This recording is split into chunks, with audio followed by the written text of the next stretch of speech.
Hello, everyone. Thank you all so much for being here. We've been back doing in-person events for quite some time now, but it really doesn't get old seeing this room full of faces again. So thank you for being here.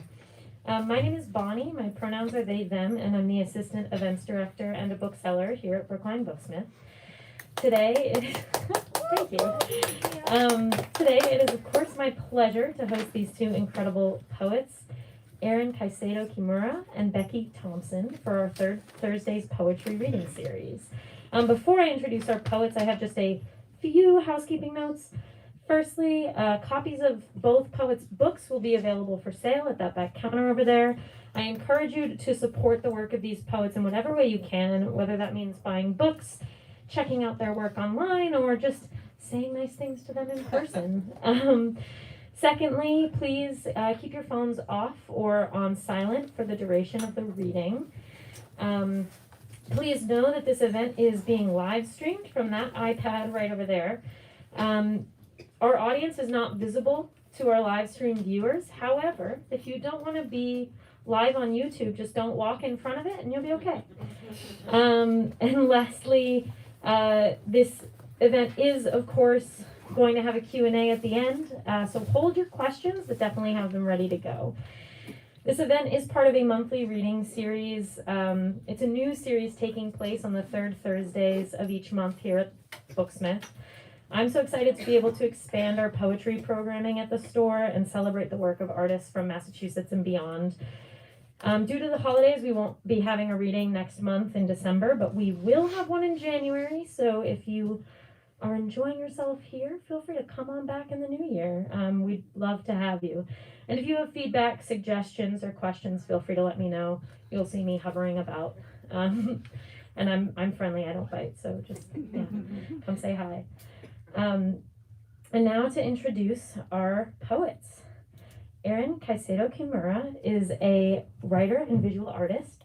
He's the author of two poetry collections, the full-length collection Common Grace, which we'll hear a little bit from tonight, was published by the local independent publisher Beacon Press, and Ubasute, which won the 2020 Slappering Hole Press Chapbook Competition.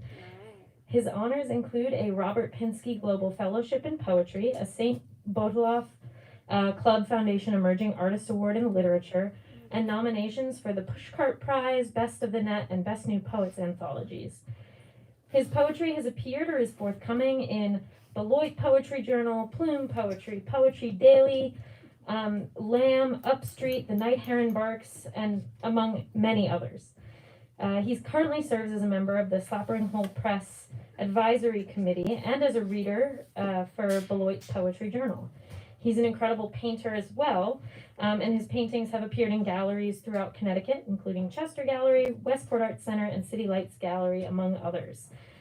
Many of his paintings are also viewable on his website, so I really encourage, they're gorgeous, so I encourage you to go and check them out. Yeah, they're beautiful.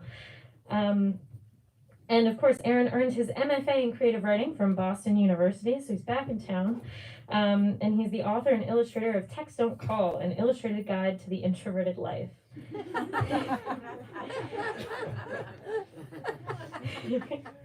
My kind of book. And of course, our poet Becky Thompson, PhD, is a scholar, human rights activist, and anti-racism activist. She's a cross-cultural trainer, writer, poet, and yoga teacher. She's lectured on race, gender, and class issues around the world.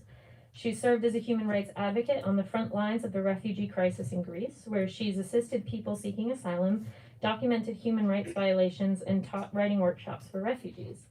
Her experience in Greece is actually where she places the focus of her poetry collection, To Speak in Salt, which we'll hear a bit from tonight. She's also the author of several books, including Teaching with Tenderness and Zero is the Hole I Fall Into at Night. Her writing and activism has been recognized with honors from the Rockefeller Foundation, the National Endowment for the Humanities, the Gustavus, yeah, that was not close, Myers Award for Outstanding Books on Human Rights, and the Creative Justice Chapbook Press Poetry Prize, among many others. Her current social justice projects include co-editing a collection of poems and essays on the life and legacy of June Jordan with Lauren Muller, Dominique Hill, and Durrell Collier. Everyone, please give a warm welcome to Erin and Becky.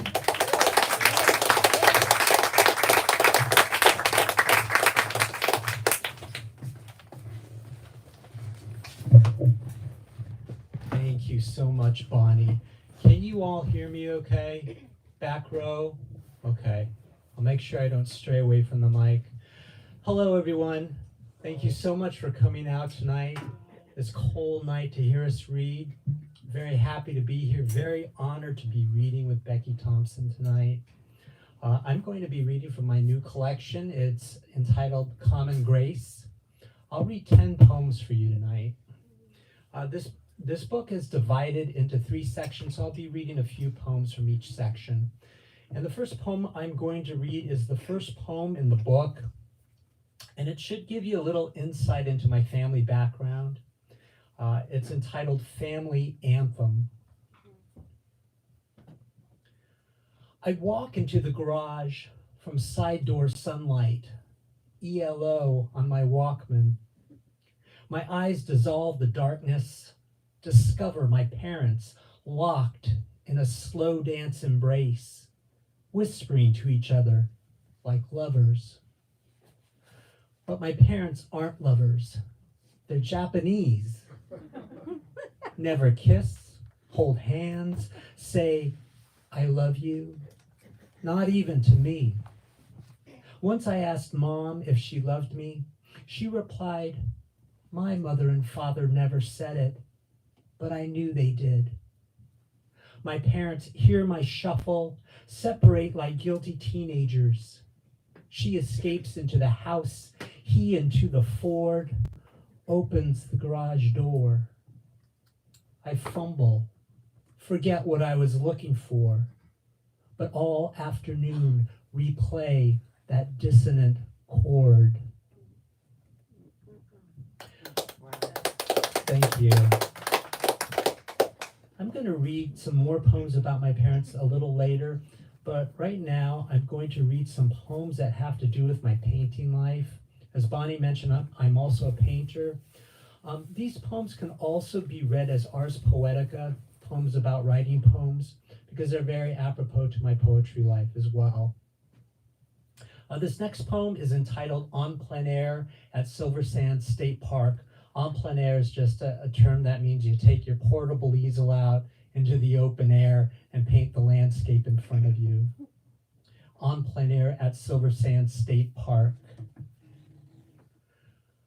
I block in the lights and darks of a cottonwood grove that looks like a moldy muffin floating on my canvas.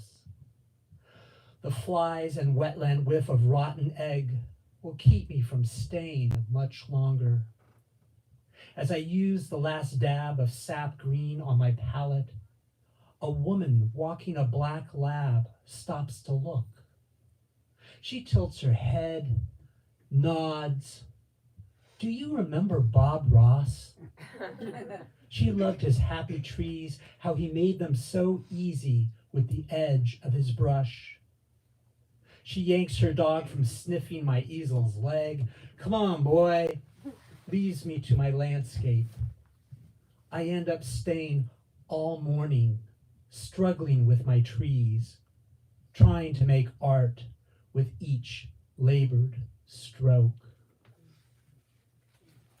You know, I don't go painting on plein air anymore because it's a guarantee that if you do, somebody is going to stop and talk to you about Bob Ross.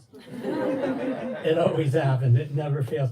Don't get me wrong. I love Bob Ross, but I'm such a huge introvert, as Bonnie also pointed out, that I'd rather be just left alone. So I stay in the studio, and that's the title of my next poem that I'm going to read for you. In the studio. Arranged on a table behind my easel, a red sake bottle, blue glass vase, an ochre bowl I bought for $1 at Goodwill. Joni Mitchell plays on my laptop. I slosh a number 5 flat brush in the wash container's cloudy chirp.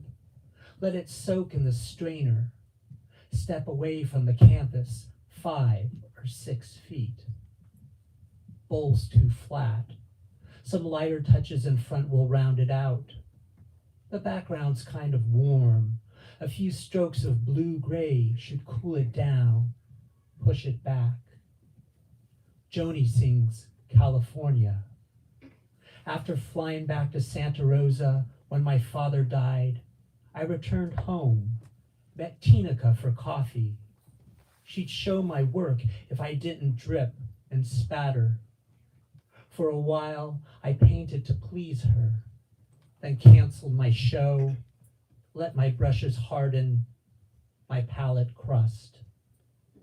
Back at the easel, I grab a tube of ultramarine, squeeze a dab on my palette, slather in some vermilion, ochre, titanium white. Joni takes me back to junior high. I'd lose myself in study hall, scribbling and sketching all over the book covers I made from brown paper bags.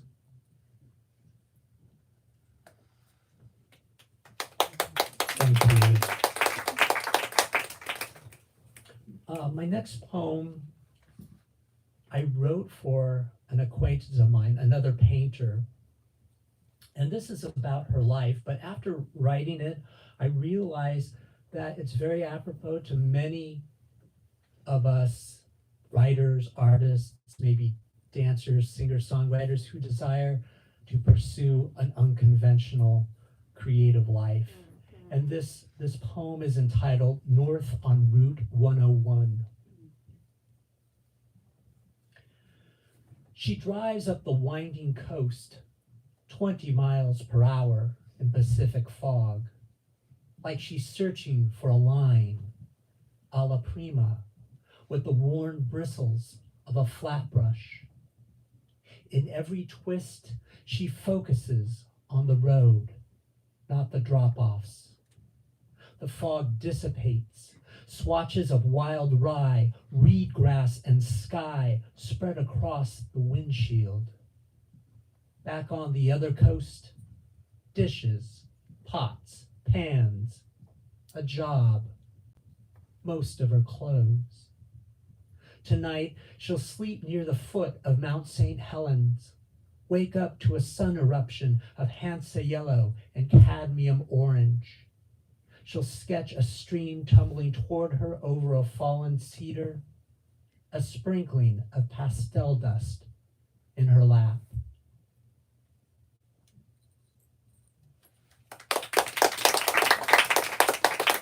Thank you. I'm going to move on to the second section of my book, and this section is about my parents. My father passed away in 2011, and my mother in 2015. And this poem is a Malaysian pantun, and it's entitled Burial. I returned my father's body to the earth, cremated as he instructed in a letter. No funeral, no obituary in the newspaper. Those who needed to know were told. I had his remains cremated as he instructed, scattered his ashes in Bodega Bay. Those who needed to know were told that I waited until my mother passed to scatter his ashes in Bodega Bay, past the jetty where we used to fish. I waited until my mother passed, poured out their dust together, past the jetty where we used to fish, from the deck of the Miss Anita, seagulls calling overhead.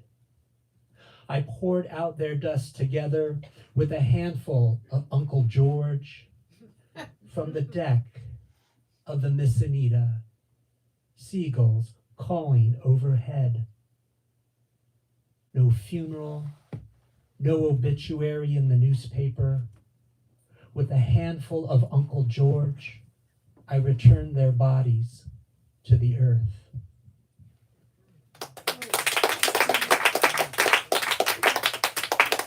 Thank you.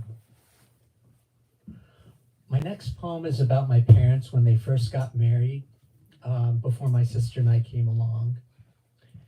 And this poem is entitled The Hardest Part.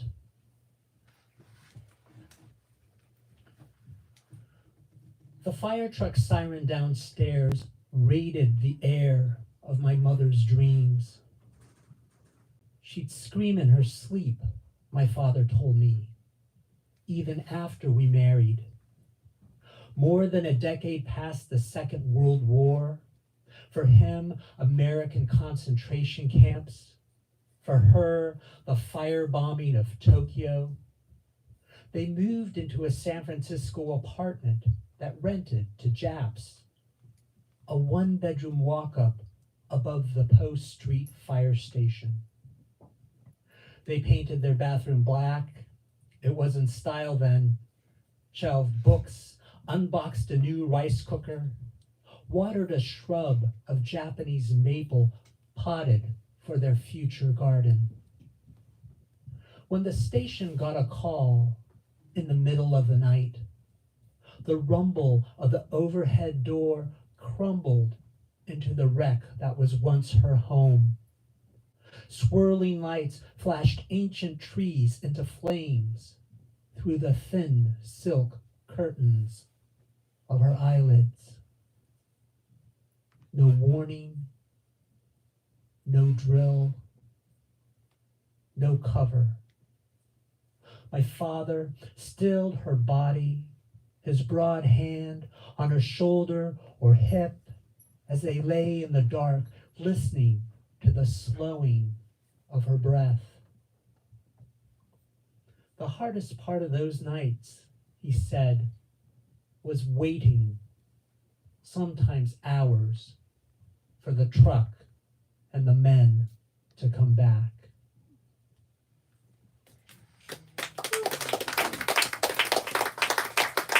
Thank you. The very last word of my next poem is the word two, and it's the number two, T-W-O. And the title is When You're the Sun, and that's S-O-N, sun. When you're the sun, it doesn't matter if you're the youngest. Call the hospice nurse to the house to pronounce your father dead. Close the bedroom door. Give your mother the privacy she needs to tell him he left too soon. When the nurse phones the funeral home, ask your sister to take your mother to his garden to grieve with the ginkgo, pine, and pin oak. Don't let her see the dark-suited men, the gurney, the body bag. Try not to feel bad that your father's wearing only a diaper. As he's wheeled out his front door, loaded into the back of a hearse, don't think about the neighbors watching. Keep moving. Break down the hospital bed, the one delivered this morning, so your mother won't have to smell it. Finally, forgive yourself for lifting him into that bed, crushing his lungs, ending him an hour sooner, maybe two.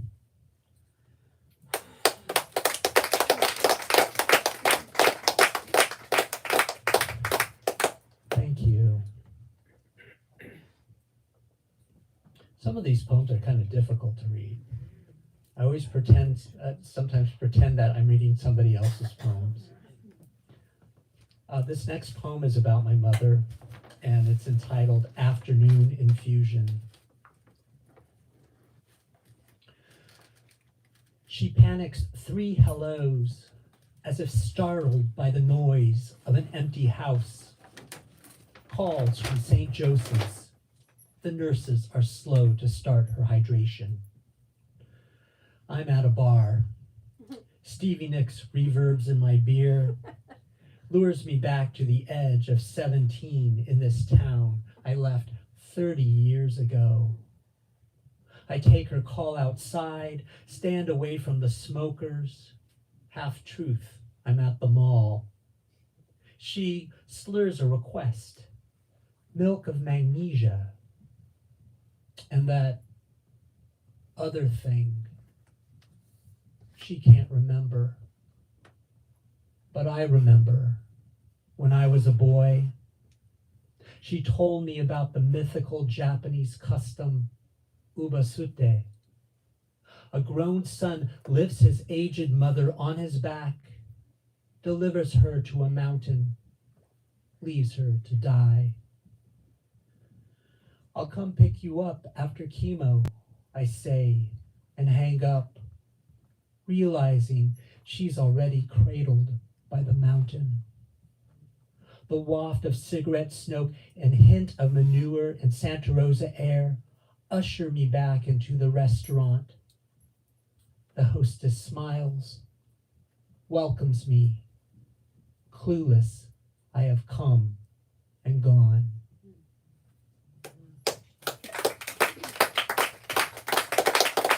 Thank you. I have two more poems I'd like to read for you. This next poem is a Japanese form. It's a haibun, which many of you probably already know. It's basically a prose poem, and it's undergirded with a haiku at the end. I began writing this poem in 2013, I believe, so way before this year's attack on the Ukraine.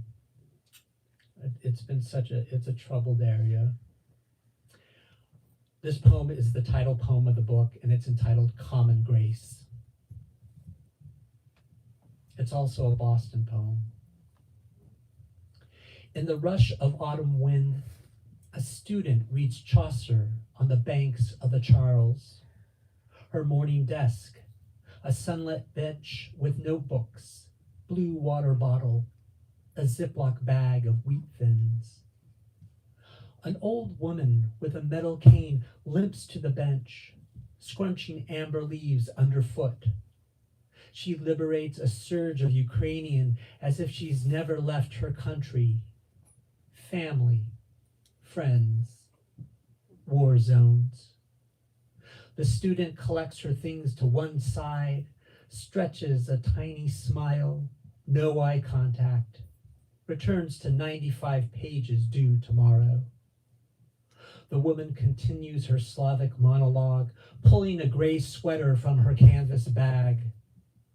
Surrendering to the disruption, now an armhole struggle, the student helps the woman with gentle tugging and smoothing. An accented thank you, a closed book on the bench.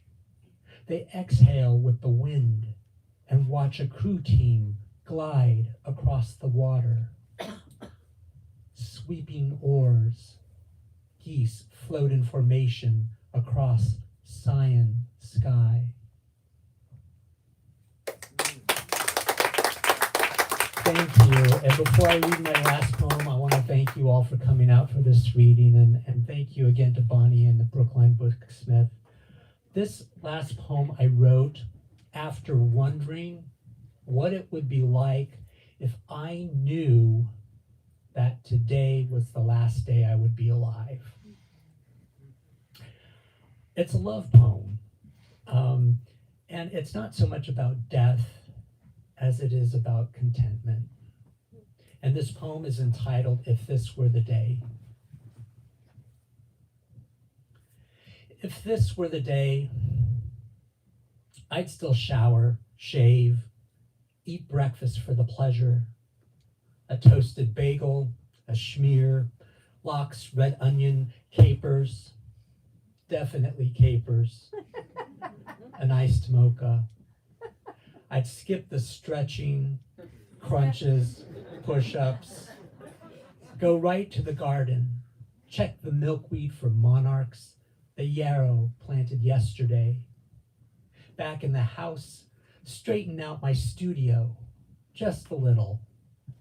Open my laptop, Start a poem, a few lines for drama.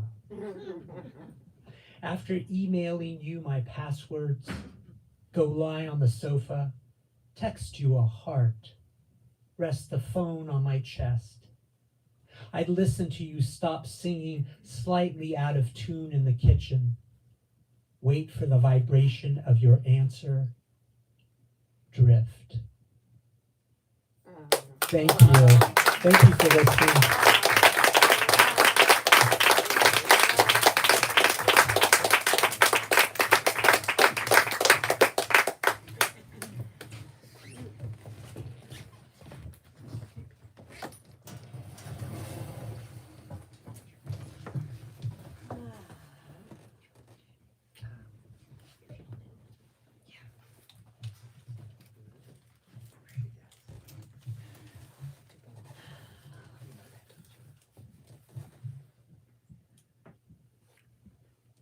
First, I want to honor the Massachusetts, Wampanoag, and Nipmuc land that we're on, and thank all the people who've made it possible for us to be here today on this land.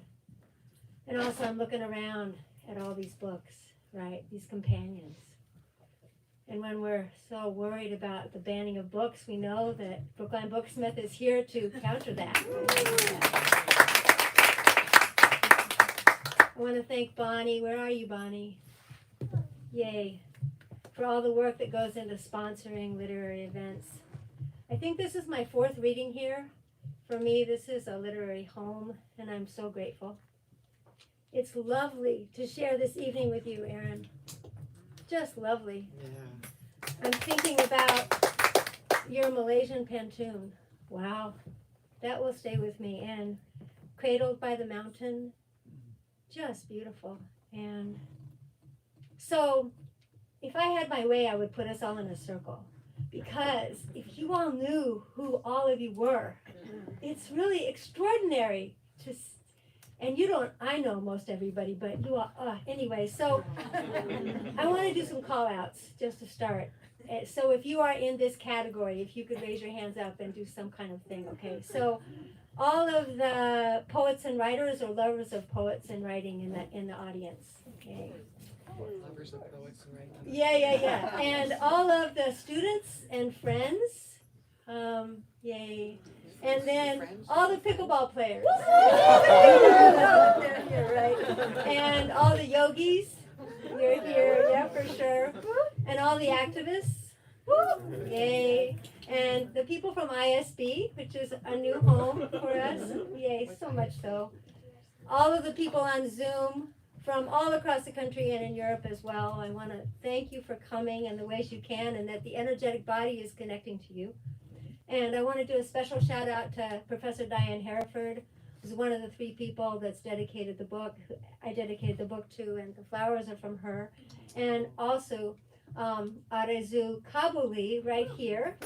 Her very brave family made the journey from Afghanistan to Turkey to Lesbos and then to Portugal, and now Arezu is here for 4 years at least with me as she's studying at the International School of Boston.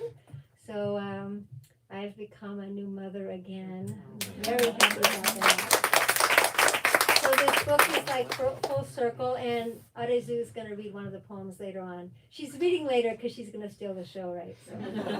Anyway, how I got to Lesbos. Diane and I were there on sabbatical. I was working with an elder yogini, a memoir, and rafts started to come. At first, a couple of rafts, and then more rafts, and then more rafts, and then by the end of the year, there were 1.1 million people who came from Turkey across a very perilous sea. Rafts made for like 10 or 15 people, sometimes had 30 or 40 on them. And so I met rafts and did whatever needed to happen, walked with people across the island. And then I came home absolutely bereft because there wasn't a lot of attention here to it. And so I decided to work with a Palestinian poet, Jahan Bassiso, and we edited a volume of poems by and for refugees called Making Mirrors. And it's the first volume of poetry by refugees. And I start the story here because in terms of white privilege, for me, much more important than getting my own poetry out was being sure that the poetry of the people who were actually going through the experience was made possible first. But alongside that, these poems were still bubbling out of me, but I also understood that even though I'd been teaching poetry for like 20 years, I didn't have the craft I needed, so I went back and got an MFA so that I would have the guidance I needed to write these poems. So, hope in the book that speaks to the creativity, the ingenuity, the activism of people on the move.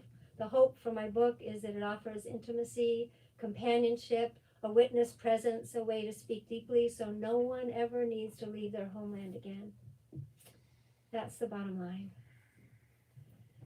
So, this book was designed by Gabriel Rumon, who is now 92, and this was his last book. He's a world-renowned designer, and I celebrate him for choosing this book as his last one. So I want to read the first poem so you understand where the title came from. Welcome, everybody. Yay. We say salt.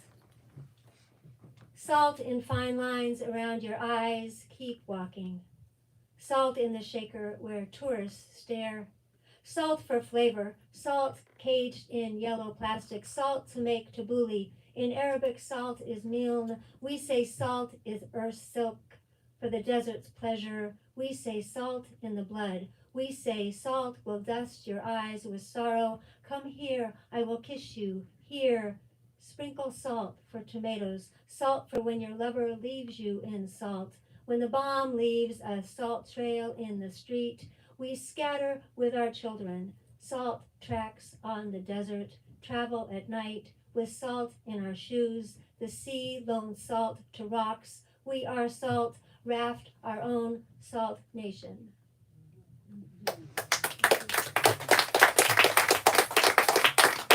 So there were people from about 10 countries coming on these rafts, right? And their common language was salt. The salt in their sweat, the salt in their tears, the salt from the sky, the salt in the water, the salt on the rocks. That's where we say salt comes from. So the second poem, I'm only going to read 5 poems, so we have time for questions. This one's called A Litany Travels.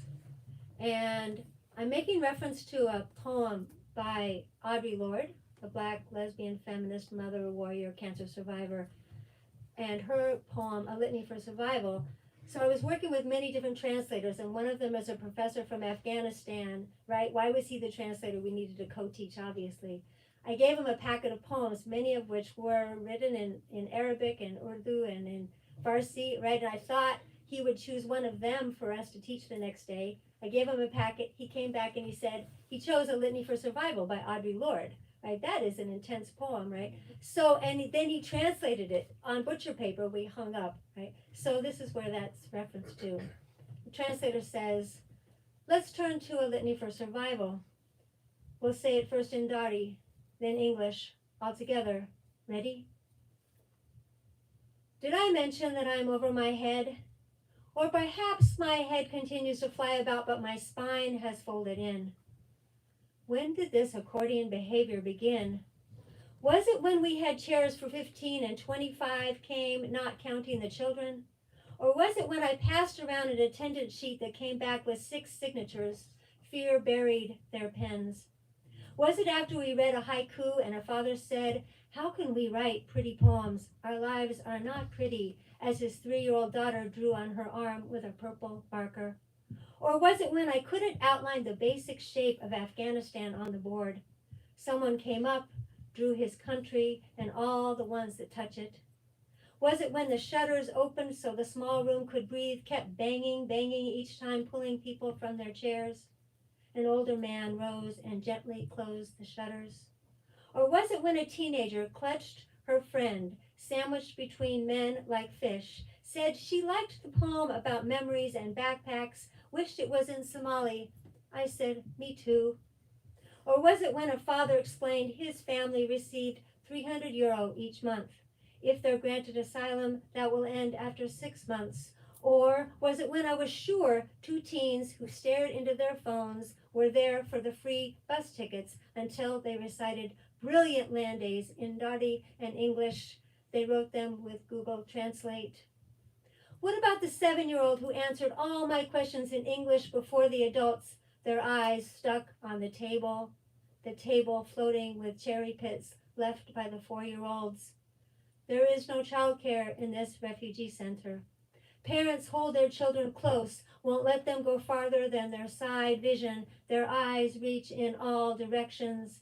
The Afghan filmmaker declares, "I'd rather not hear the word refugee ever again." He asks, what would happen if every time you hear the word refugee you whisper, no, shout, the word people? What about the woman who, after I blah, blah, blah about writing to tell the truth, says, with all due respect, no one can speak honestly as long as we are here?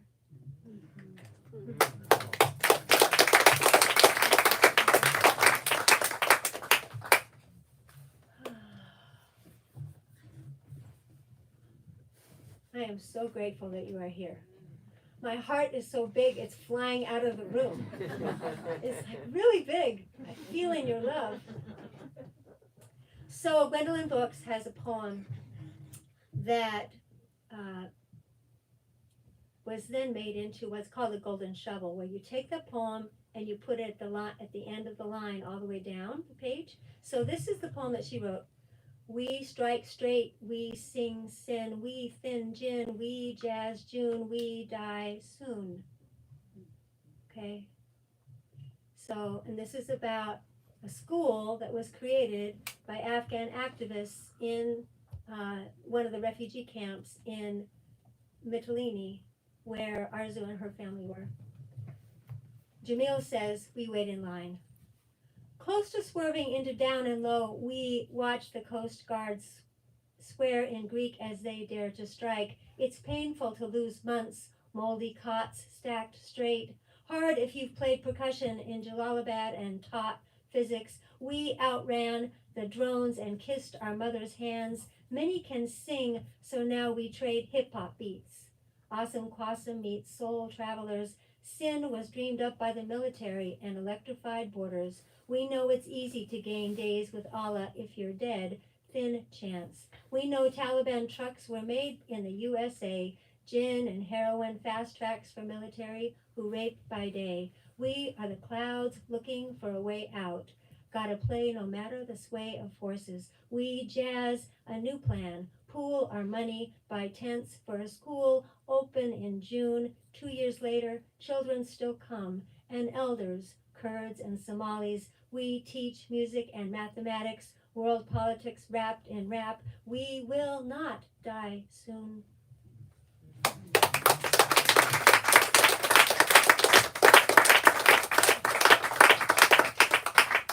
So now, Arezu Kavali is going to read one of the poems. Come up, please.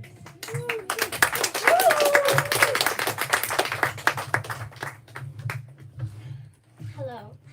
Hi. My name is Arzu Kabuli. Arzu means wish and desire in Persian, Dari, and Turkish. I'm 13 years old and I'm from Afghanistan. Today I'll be reading a poem called Ahmed Talks to His 13-year-old brother. But first I wanted to show the shape of this poem. And yes, and if you turn it upside down, it will become a shape of a cape.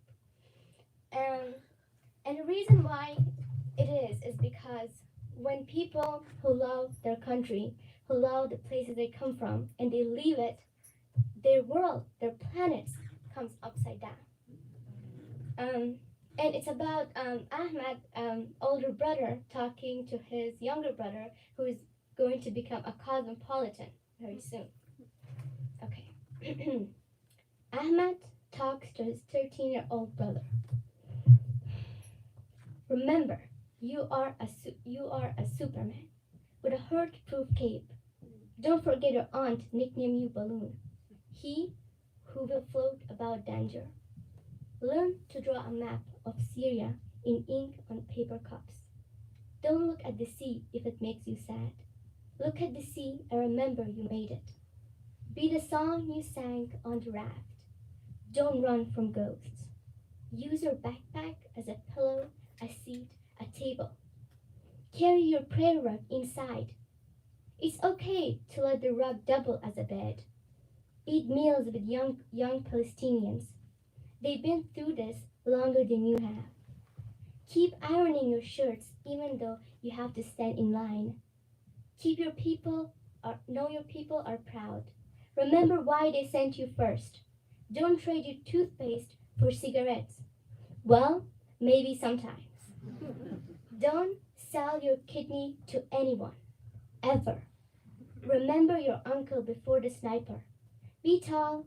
Know you come from a people of maps and stars. Learn how to be a barber. Wherever you go, men will need their haircut. Don't drink bleach. Don't drink bleach. Okay.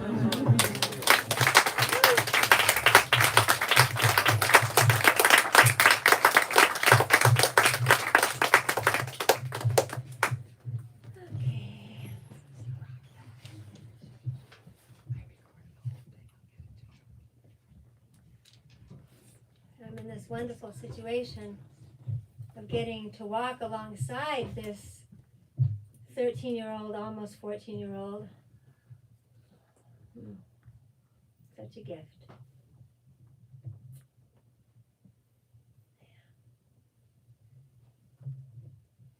So she said cosmopolitan because if we're not going to use the R word anymore, we needed another one.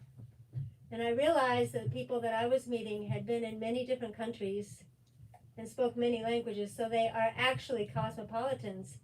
Imagine if we think about people as cosmopolitans rather than in the categories that they're often put in.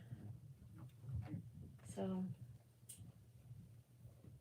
this is called Squatters' Rights, and it's an acrostic poem, so the words Squatters' Rights are down the front of the beginning of the page. Okay. And it's from this evening I got to be with people in Athens. Squatters' Rights, LGBT Gala.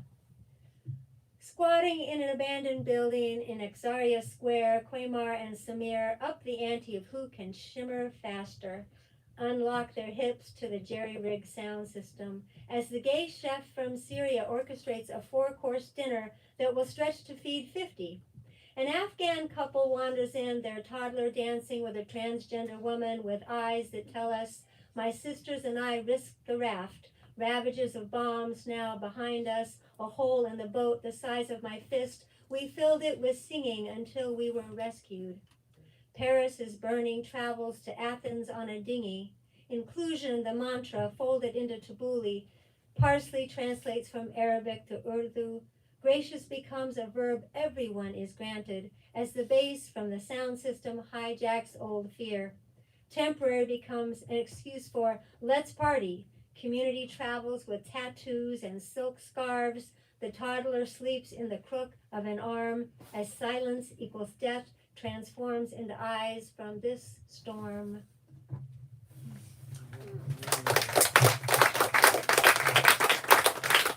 So the last poem, I would love to read more, but the last one is in the shape of the island, Lesbos.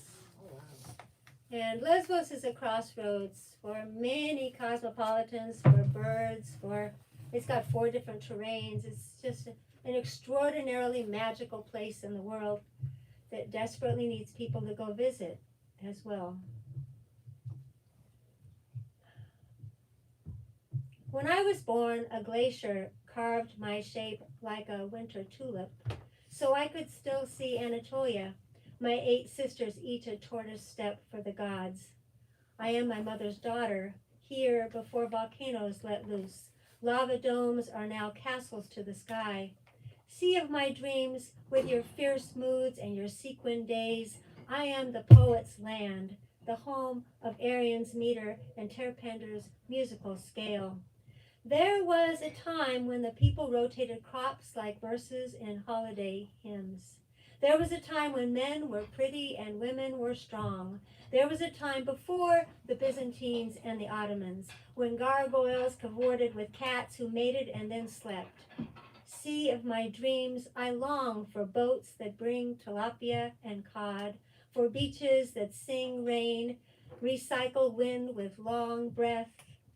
When the moonflower shines, the moment will still awaken your spine. As long as you come, you are welcome. Flamingos will be waiting, an early mist, night shades so black they shimmer. Sea of my dreams, welcome all who come to my shores. As olive trees reach from China to Australia, so do my arms. This island is too big. This island is too small. There is always room. Thank you.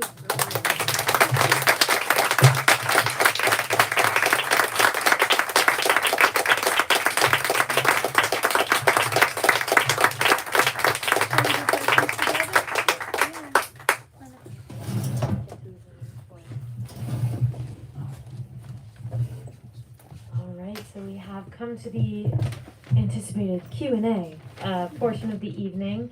I ask that anyone who has a question, if you just speak up, and I'm gonna repeat the question that you ask, just so folks on our live stream can hear. But go ahead, raise your hand, and I'll call on you if you have questions for either of our poets. Allie Gant. Yeah, go ahead. I'm just interested in your decision to have some of the poems take a shape, and I'm curious which came first, the poem or the shape, or can you talk about your process? So the question was, some of the poems have a concrete shape, and the question is, which comes first, the shape or the poem, and what is the process like? So Allie is a musician and a songwriter, so it makes sense that she would be asking that kind of question, right? Because do you get the lyrics first, or do you get the how does it happen? And I feel like it's a divine intervention. It really just depends. But I see the world in shapes, so, and I often hear the lines with music with them, and so how do you put that on the page? It's like a dialectical materialism, right? It's Marx's stuff about the synchronicity, yeah. Many of the poems in the book are persona poems written from the point of view of the raft or from the point of view of the land, and so also when a persona poem, it kind of wants certain shapes. It asks for those shapes.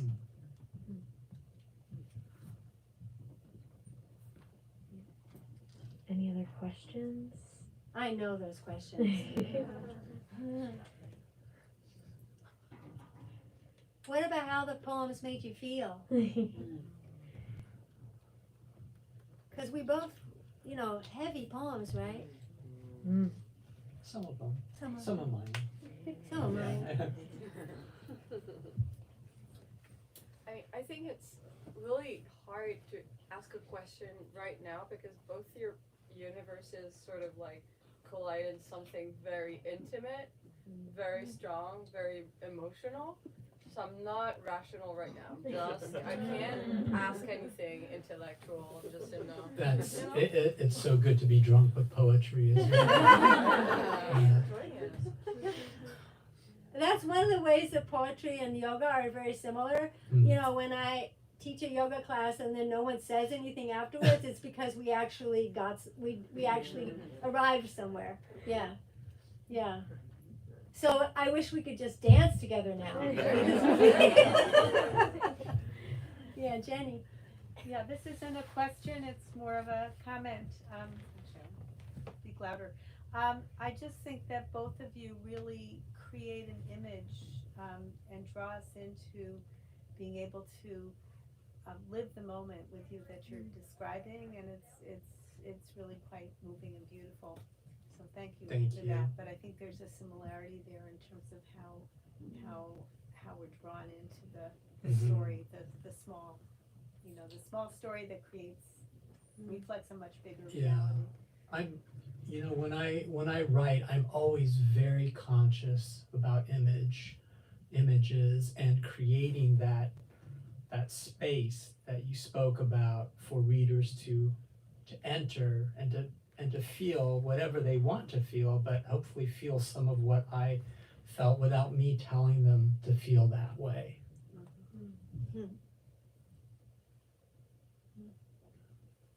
Yeah, go ahead. I have a question for Erin. When you were reading one of the poems about your parents, you mentioned that you often, to read difficult material, sometimes you'll like imagine you're reading somebody else's work or things like that. And that's something that I've been wondering about recently, how to verbally recount a story that is so difficult Yeah. to encounter, even if it's your own. So I was just wondering if you could speak more about like tips and tricks or like things that you do to be able to face the work in front of an audience. Yeah, that's a great question. I'm not quite sure how I do it, but I know that I have to do it. I treat it as, a poem is a piece of art. It's like a painting. I'm a painter too, so I think in those terms that it's like a painting, and I'm performing that work of art, and I just try to, I guess in my mind, try to pretend like, this is somebody else and not my life, because I know if I go there, it's not gonna go well.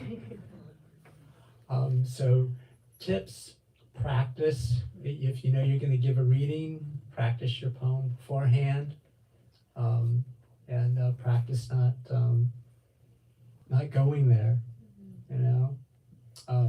I know Rachel just had a chapbook published about a friend, some very powerful, moving, hard poems in it, and yeah, that could be difficult to read in public. But thank you for that question. Thank you for answering. I don't know how well I did in answering that. You did great. Thank All right, we have time for one or two more questions if folks have them. Yeah, go ahead. I was curious if it was decided that you two would read together intentionally, or, in either way is fine, just because, Erin, you talked about a little bit about your parents' experience. I think your father was in an internment camp. Yeah. And then juxtaposed with, Becky talking about people, leaving their homeland and maybe some eventually coming here, and then what happened here. And yeah, there's, something going on in my head with both of you, and, beautifully highlighting each experience. Can you repeat what you said? Yeah, so the question was whether or not these two sort of planned to be together because their work is sort of interrelated thematically and in conversation almost with each other. I can actually answer this question because I booked the event, and I will say that yes, I did do that on purpose. I was hoping, after reading both of your work, I felt that it would speak well together, and I'm glad that it did. I'm glad it worked. Thank you for asking that, because that makes me feel like I know what I'm doing somehow. Beautiful.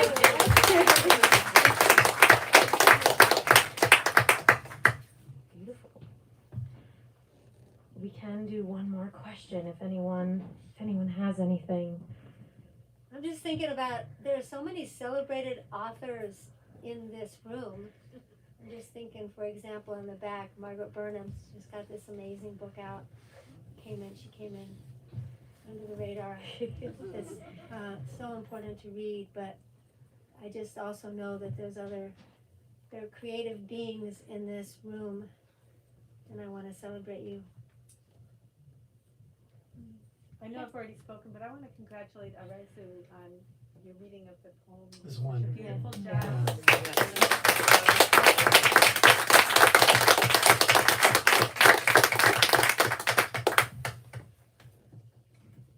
Beautiful. Well, on that note, in the spirit of gratitude, thank you to our audience members for being here. Like I said before, thank you for coming. It's really beautiful to have this room full of faces. and to get to see you all and meet you all in real life and not just as names in a Zoom chat. So thank you for being here. And of course, let's give one more round of applause to Erin and Becky for joining us.